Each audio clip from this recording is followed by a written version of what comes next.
Nah, atau ini dah atau ini play dah no.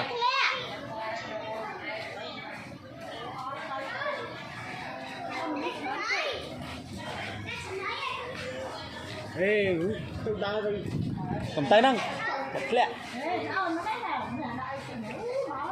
Wow, mò thì mò chua hay mò. Mình đi phé nó mà mang được.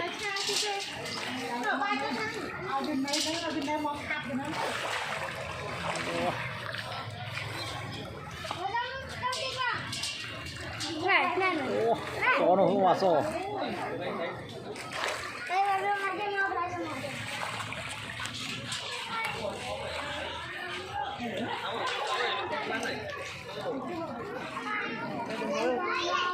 Bạn đánh không mặc hay phải. Hóa nồi thông. Đánh vậy.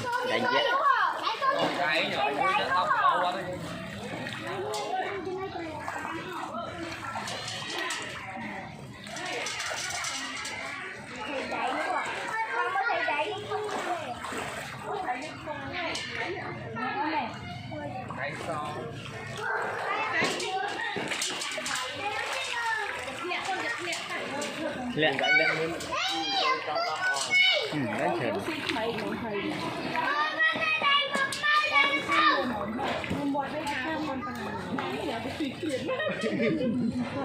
Nó chặt hay đỏ viên kiện này. Thầy đấy ốc minh.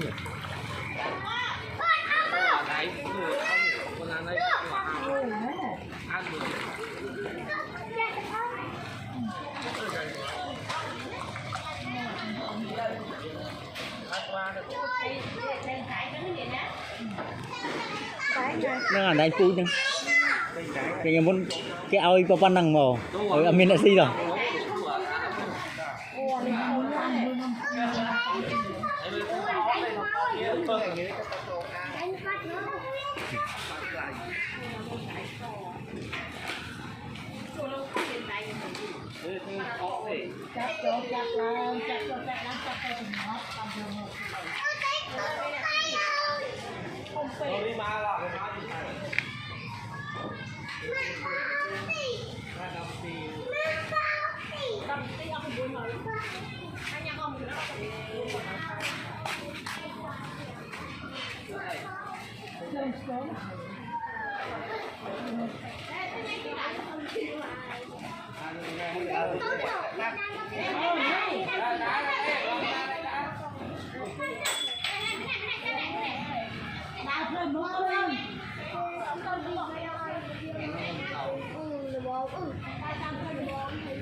Bà là khai chia liềm mụa hả? Cái gì?